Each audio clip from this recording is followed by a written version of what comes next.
United, Give Back International Foundation, giving hope, changing lives, building a better future. Ladies and gentlemen, welcome back. Today we are privileged to host a very special guest, Miss Lucy Kinyanjui. We are going to know her more.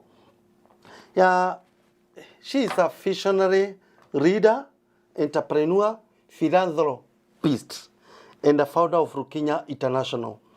She's also the founder of the newly launched United Give Back International Foundation, an organization committed to transforming lives and empowering communities. Welcome to the program, and we are going to welcome our guest. Hi, Lucy Kinyanjui. Hi, Bwana Benson. Yeah? Prestige. Yeah. How are you? I'm doing good. I'm so happy to see you looking really good. Yeah. We were waiting for you. Thank you. Now, our viewers and listeners are there. You see that camera? That's your camera. So just give us a brief autobiography of yourself, then we will continue with our program today. Hi, everybody. My name is Lucy Kinyanjui. I am the director or owner of Kinyanjui International. Kinyanjui International is a company, it's an export-import company, and I mainly dwell in bringing African foods and accessories and clothing wear from Kenya to the U.S., which I've been doing that for the last 8 years. And why did I even start the company? Because I saw there was a very huge gap. You know, we couldn't find our own food, our own clothing wear, and that is how I started doing that, and I'm still doing that. And I'm going to be actually bringing more and more products. Okay, so you identified a gap. Yes. And you wanted to fill that gap, eh? Yes. So, what has been the organization's impact over the years? Yeah, it was very, very, very challenging, as we all know, bringing any, especially food products from any country to the U.S., it's very, very difficult, and it's very, very strict. U.S. is very strict with their regulations, so I had to go through a lot to learn more about how to bring the product. And, you know, kind of, you know, go through the rules and regulations. And I burnt my fingers doing that. I burnt my fingers. I had some products destroyed a couple of times simply because they didn't meet the, you know, the requirement, packaging and labeling for the U.S. government. So maybe that's one of the greatest lessons you have learned, eh? Oh, yeah. Because I also know you as a community leader and an entrepreneur. Yes. So, like destroying of those products, what are the greatest lessons you have learned as an entrepreneur and a community leader? Yeah, as an entrepreneur, actually, there are challenges in life, and for you to be able to do business, you have to be somebody who is okay with taking risk, because actually business sometimes it's all about risk. So if you're not a risk taker, then it can be very stressful for you, because like when my things were destroyed, I would have given up. I lost a lot of money, but I was able to pick up my feet and move on. And you know, that's what I encourage people, you know, choose what you like to do. Some people go to business because somebody else is doing the business. Identify your niche such that even if you fall, you have the passion to wake up. And that has been my spirit. How did the idea of United Give Back International Foundation came in? Okay, on top of being an entrepreneurship or a business person, most people don't know I am a social worker by profession. Actually, I was the first medical social worker in Kenya for the hospice. Hospice is an organization that takes care of terminally ill people. So before I came here, I was a medical social worker. So I know the needs of the community. I know the needs of people. So that is how I actually started the United Give Back Foundation. And I think I even launched it like maybe 5, 6 years ago, but I didn't take it over with it. So what I've been doing, I have been collecting diapers, wheelchairs, all, warm clothes, and then I send them, individually to Kenya to help the needy in Kenya. I have several places that I help. There's a home in Juja for disabled children. There's a home in Kibera for a Catholic home for the disabled, and then there are individual people that have been helping with that. So now I have decided, to actually involve the community as a whole, because when you join hands, you can do great things than when you're doing it alone. And I think most people in diaspora, they can help and they are capable of doing that, but they probably don't know the technique on how to do it. And that's why I want to launch the foundation on the 8th of August with the whole community involved, so they can be able to know how to give and how to support the needy in Kenya. Yeah, later on we'll come to how diaspora people can, the engagement of diaspora people. But you have mentioned now community, diaspora people. What are the values that will guide the foundation? What are the values that will guide this vision and mission? The values is that this is a purely non-profit organization, and it has, objectives. The main objective is actually to help the needy, the disabled, and the elderly in Kenya, because that's a huge problem right now we have in Kenya. People keep calling me, do you have diapers? Do you have wheelchairs? So that's why the principles of this organization is actually purely non-profit, and then joining the community to be able to also give back. Okay. Was there a specific life experience that ignited you to your charitable calling? Yeah, actually, I might say that charitable calling is in my brand. I remember since I was 19 years old, my mother had two elderly neighbors their husband had died their husbands had died many years ago, and they didn't have anybody to even give, support them. So every time I did shopping for my mom, I would shop for them. And that I started this at 19 years old. So this has always been in me. And also, being a medical social worker in Kenya, we would do home care, so we'd go to people's homes to visit them.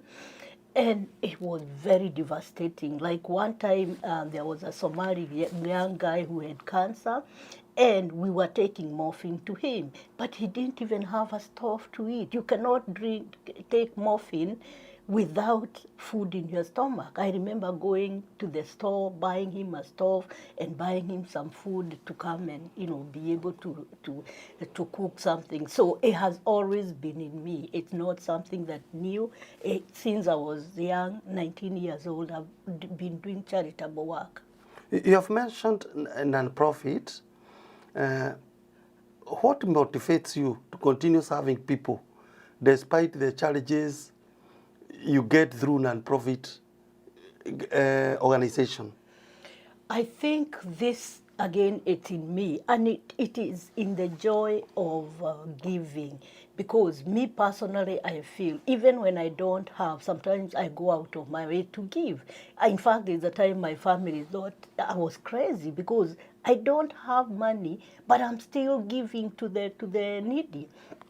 So I'm always so motivated to do that, because I feel like when you touch somebody's life, it is great. It is great joy and it's great blessing. And I'll also be educating people on how to give unconditional. Don't give expecting something that's why it's called a non-profit. You're not giving to expect something. You are giving because you need to touch somebody's life.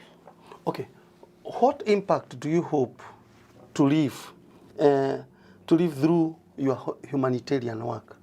Do you have a specific impact?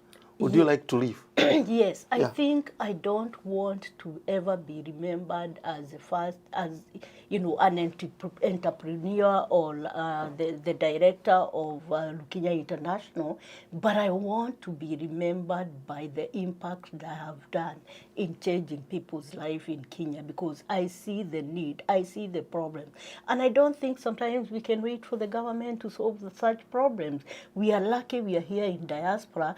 $10 is not anything. $50 is not anything to us. But that even $5 can actually change somebody's life in Kenya. You can be able to put food on the table for someone. Like now, I'll just give you a short story of somebody that I have changed his life. There's this guy who had been shot and paralyzed. So a friend of mine, because he knew that I do charitable, introduced me to that man. By the time I went to his room, it was a small room, smelling. He had woods. He opened woods. It was terrible. All what he needed were diapers. So I started supplying him with diapers. I could make sure he has diapers all the time. Do you know all those wounds healed? When I went back to his house, there was no smell. And even on top of that, can you imagine, he married? Right now, if you see him, you cannot even know it's the same man. So that is how I want to be remembered, by changing people's lives. Okay, what are the key programs and initiatives that United Give Back International Foundation plans to implement? Yeah, what we want to implement mainly, it is educating diaspora on how to give back or to support their needy in Kenya. And we'll be doing that by, we'll be collecting, medical equipment, medical supplies, warm clothes or warm blankets. And then we will actually be, wanting volunteers to actually pick them up, pack them ready to be shipped to Kenya. And then in Kenya, we will have partnership with another organization that, will make sure that those supplies go to the right people. This is, again, non-profit. So we make sure that we are teaming up with also people who have the same calling like me to be able to supply the products in Kenya. Okay, which group of people will be the primary beneficiaries of the foundation's work?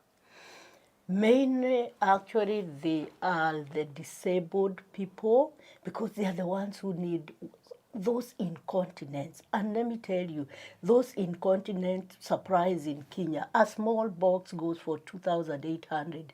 And you all know that, disability or, complex diseases actually go mainly to the poor.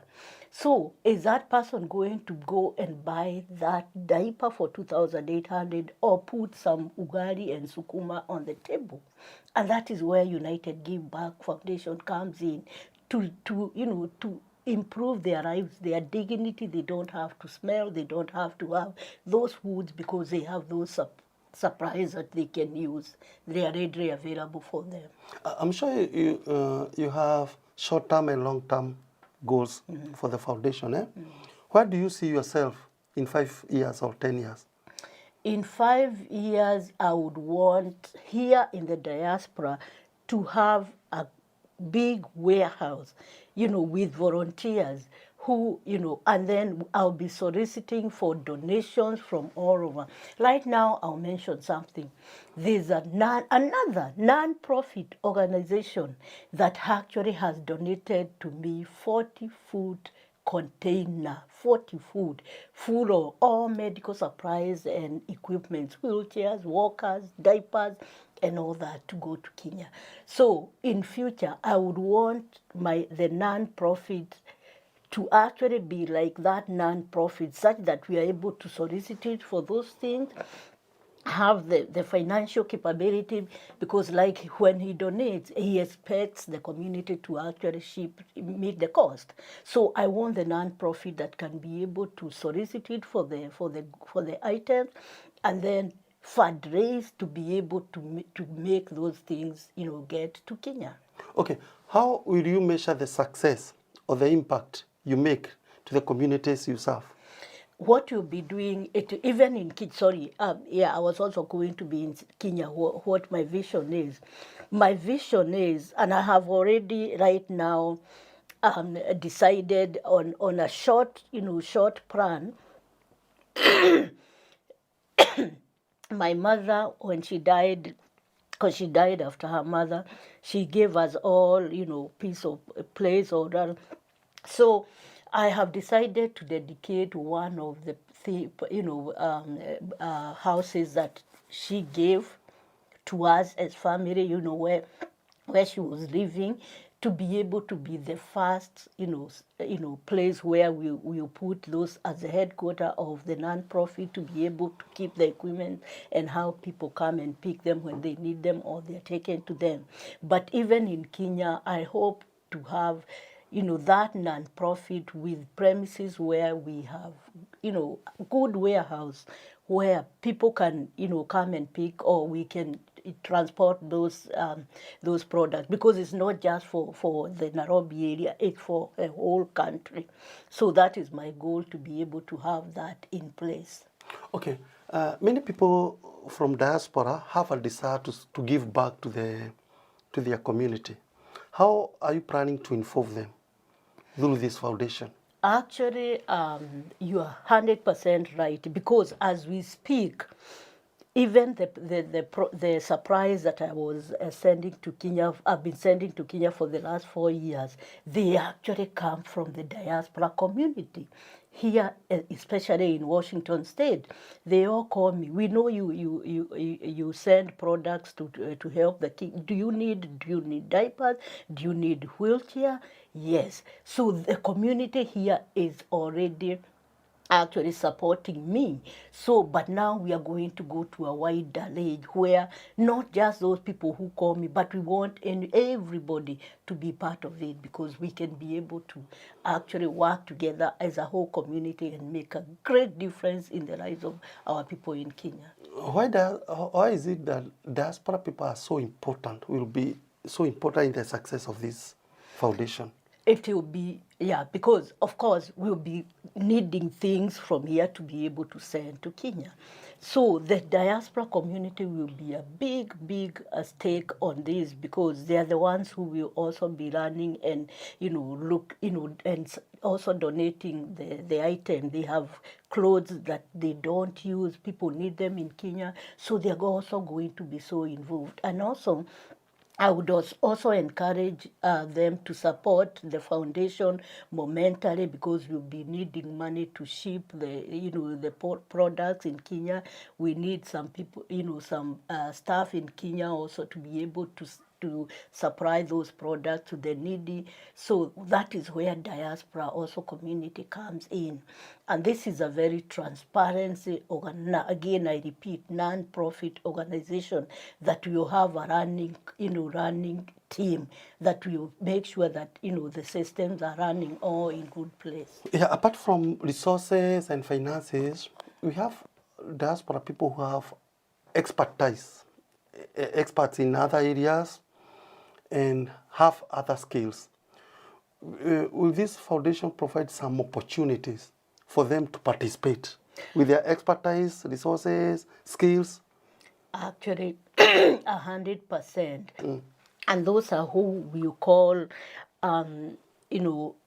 expertise or skills sponsors, or volunteers who will actually volunteer their time to be able to, even like when they travel to Kenya on their own vacation, we'll encourage them to actually visit some of the people that will be, or the programs that will be supporting, so they can see and also inform them, because even there's a great need for training And that is where they can come in also, because we can be doing virtual training. Because some of those caregivers who are taking care of those disabled or the sick or the elderly, they don't even have the skills. They don't even know how to do it. They don't even know how to.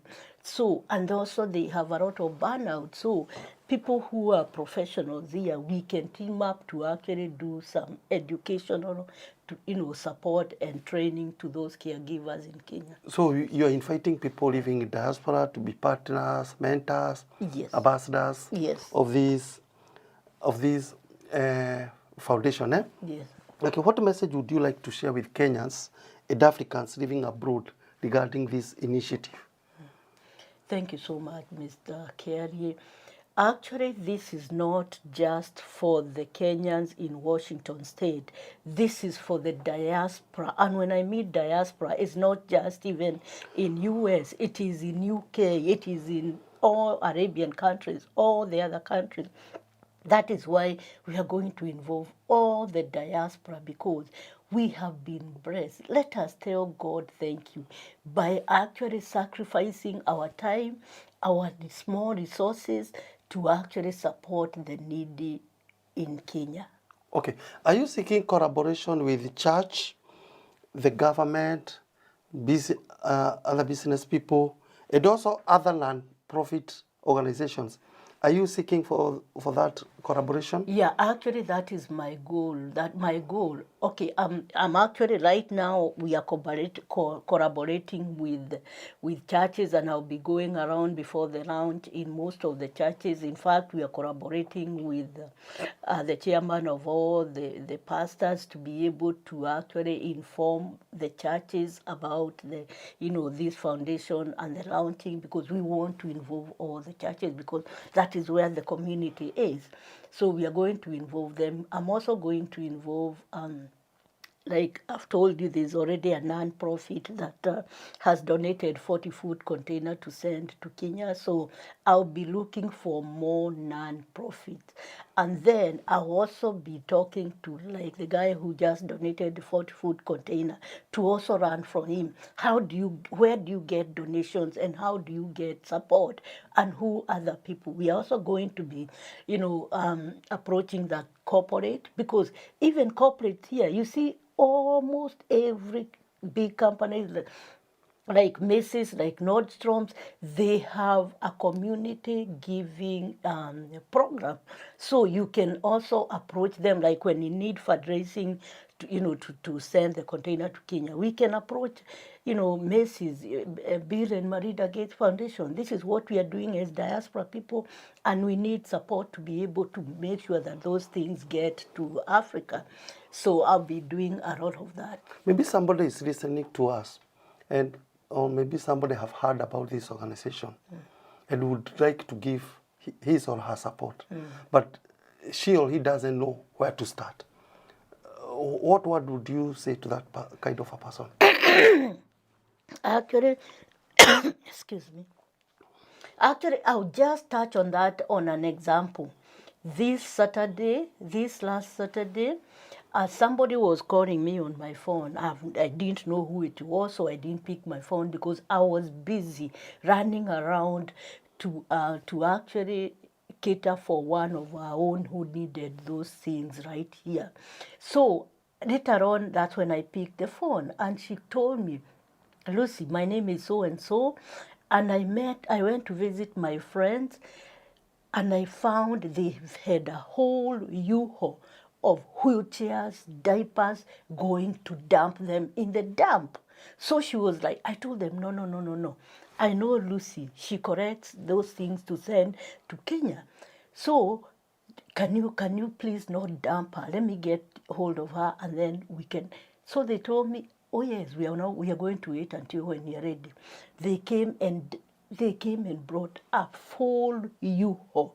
They just a phone call with all the wheelchairs and the diapers. So anybody who wants to actually donate items, they just need to call me. My number is 206-293-2841.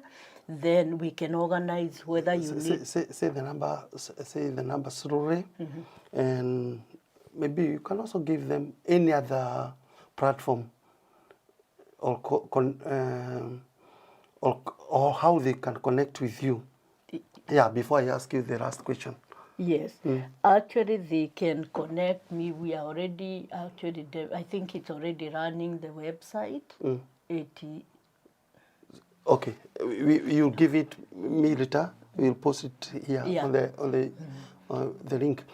What's the number? Slowly. Yeah, they can contact me on 206-293-2841.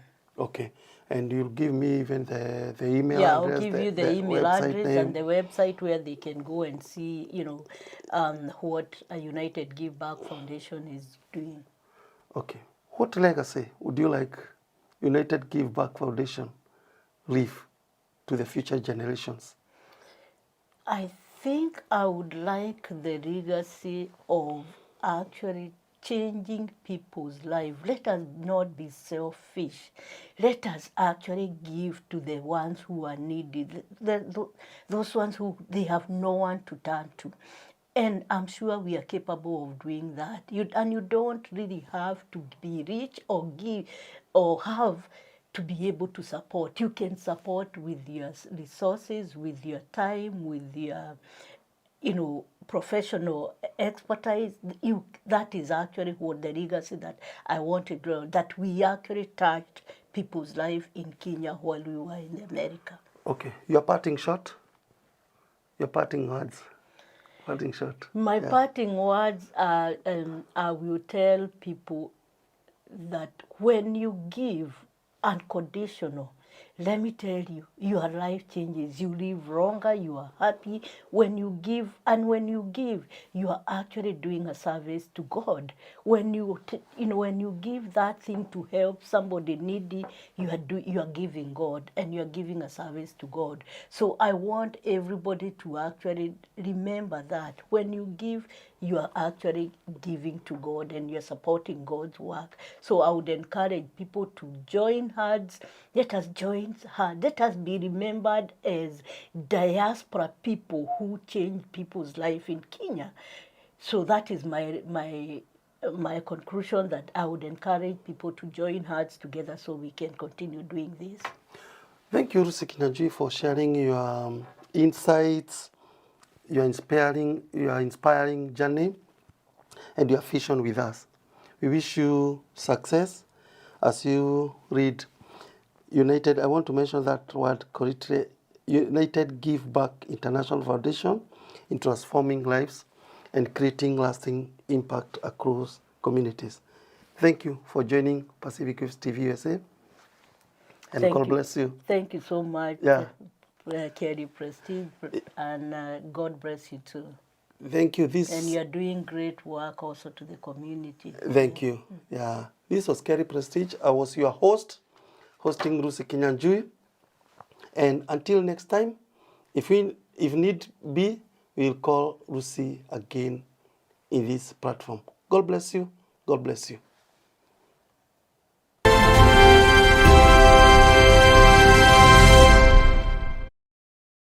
United Give Back International Foundation, giving hope, changing lives, building a